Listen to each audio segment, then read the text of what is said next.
não serão os primeiros. Senador Alessandro, olha, quem me dera eu tivesse tanto poder para ter feito contingenciamento na República toda. A gente apresentou aqui, tá na apresentação, inclusive, uma tabela que mostra em todos os ministérios, absolutamente tudo, e houve contingenciamento em todo lado. Inclusive no MEC foi 31,5% sobre as receitas discricionárias.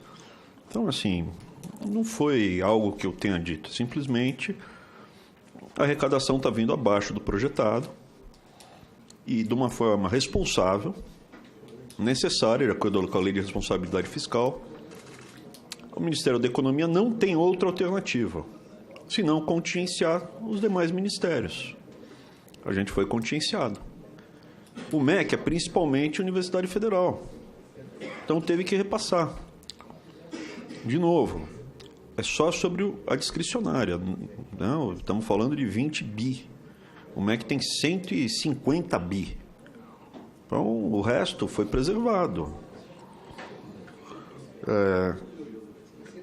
Era isso, contingenciamento. Ah, sim, aí eu vou discordar do senhor. A questão da violência na sala de aula, a questão da violência nas escolas, infelizmente, falta de disciplina, infelizmente, não é uma coisa pontual. A violência no Brasil hoje ela é epidêmica. A falta de respeito com os professores, a desconstrução do ambiente em sala de aula, infelizmente, é epidêmica.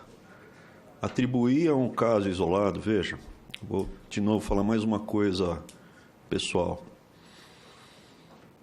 Eu tinha uma vida no setor privado e por várias razões eu e meu irmão a gente resolveu entrar nessa trilha. Eu fui para a trilha do meu irmão. A gente sempre foi muito próximo. E a gente entrou de muito peito aberto. Até as pessoas estão chocadas com o estilo, que é muito franco. Não tenho pretensão. Minha pretensão é voltar para minha casa em São Paulo, quando terminar aqui. Mas isso daqui foi visto amplamente.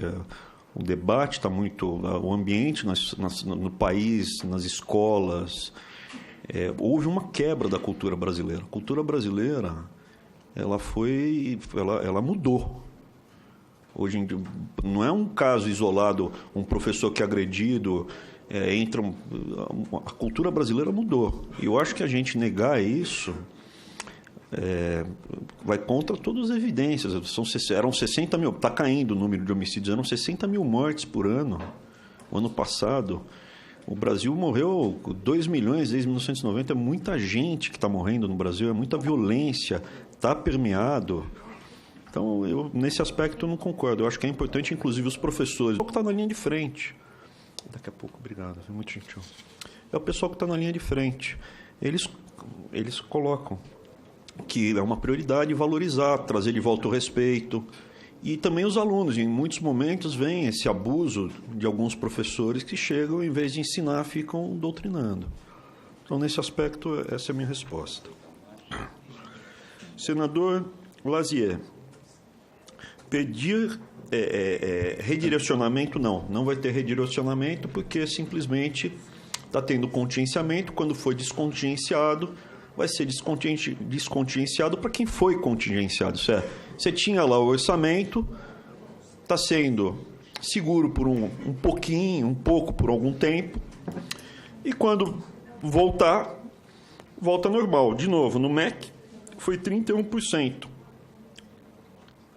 Quanto à questão da divisão ensino básico é município, médio, estados e superior e união, sim, a gente quer ajudar estados e municípios através dessa conversa que a gente quer ter amplamente com todos a respeito do Fundeb. Nesse sentido, a gente teve uma reunião ampla, está tendo várias reuniões com secretários estaduais, municipais.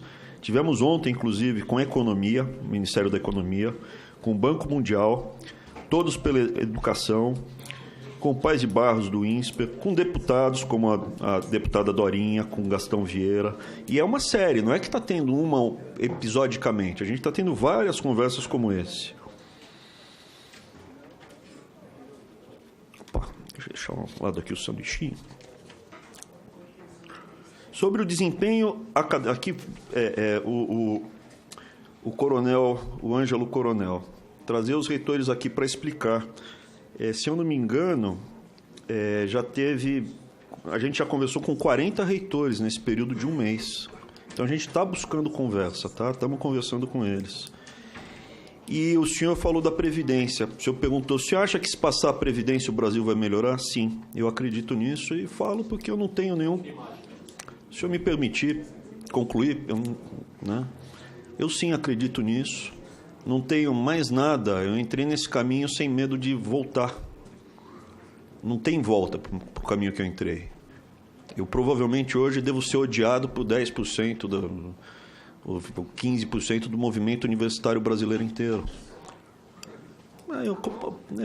Enfim. Então não tem caminho de volta. É um compromisso com o que eu realmente quero entregar. É uma doação.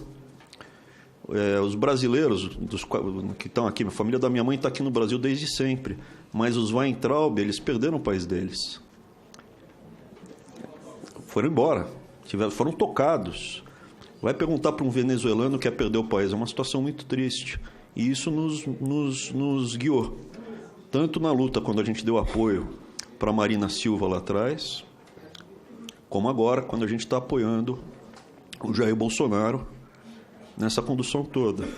Então, sim, eu acredito realmente que se a gente passar a aprovar a nova Previdência, é dar água para o vinho. E com que autoridade eu falo isso? Bom, o que me permite estar aqui não é o meu salário de professor. Meu salário de professor eu não tinha dedicação exclusiva, era 40 horas. Se eu não me engano, era R$5.000 por mês. Eu tive sucesso na minha vida na iniciativa privada, agradeço a Deus, também o meu trabalho, me esforcei bastante. E eu vivia e vivo de fazer projeções, prognósticos, cenários. Eu fui economista-chefe mais de 10 anos, com um grau de acerto bem razoável. Então, me sinto bem confortável em falar sim, é dar água para o vinho, sim. Por favor, votem na Previdência. Sim, vai mudar a realidade do Brasil. Sim, vai mudar a realidade das crianças nas escolas. Sim, a gente precisa votar na nova Previdência. Senador Cajuru, aqui é uma frase, assim, são duas frases que eu comentei, né? Uma está no meu Twitter, eu não nego. Não achei que foi tão ofensivo. Inclusive, eu tenho parentes diabéticos, então não achei nada tão ofensivo. E, de novo, às vezes uma coisa ofende, outra não. Eu vi uma fala do senhor do Senado também, quanto ao meu nome, bem jocoso com o meu nome, tirando o sarro da minha origem, mas tudo bem. Acho que a gente tem que estar um pouco mais leve em relação um com o outro, senão a gente vai ficar nessa luta de olho por olho, dente por dente, todo mundo vai ficar cego e banguela. Tem que oferecer outra face.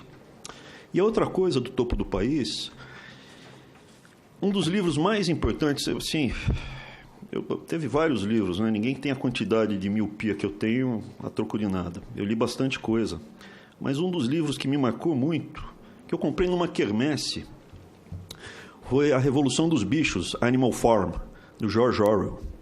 É um livro maravilhoso. E no final do livro, que é a luta, né? Você tem os animais da fazenda, que são explorados ou pelos grandes monopolistas, né? Que era o fazendeiro, ou pelos porcos, que eram os comunistas. E no final, a cena final, é justamente quando os porcos e fazendeiros já estão tão parecidos e estão comemorando e se banqueteando, que você não consegue mais saber quem é porco e quem é fazendeiro. É assim que fecha a Revolução dos Bichos. E o que eu estava falando ali é dessa relação incestuosa, incestuosa é uma palavra muito forte, essa amálgama que houve entre os amigos do rei, grandes empresários que receberam benesses do BNDES, que conseguiram oligopólios e monopólios. Hoje em dia você tem marca na picanha. Tem marca na picanha porque tem 1 ou 2 produtores de carne. Mas se eu te falasse que era só na proteína animal, está espalhado no Brasil todo essa oligopolização e monopolização que houve. E esses grandes, entre aspas, empresários, eles foram criados, muitas vezes, com apoio do Estado e dos governantes que estavam comandando o Estado.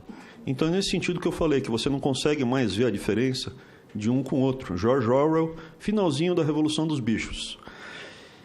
Por último, eu falaria dos ditos de esquerda. Eu não gosto de dividir as pessoas entre esquerda e direita, porque o conceito, originalmente, vem da Revolução Francesa.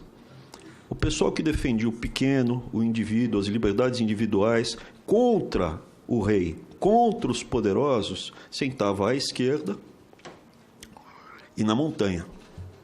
Eu estou 100% a favor do pequeno. Eu fui dar aula na Universidade Federal de São Paulo, em Osasco, para retribuir as oportunidades que eu tive ao longo da vida para as pessoas que eu acho que mais precisam. Em Osasco, uma cidade que não é central, não sou eu que dou aula numa faculdade de grife. Não sou eu não quero dar aula numa faculdade de grife, eu quero dar aula para quem é do povo, pobre, classe média, baixa, a pessoa que está lutando para sobreviver.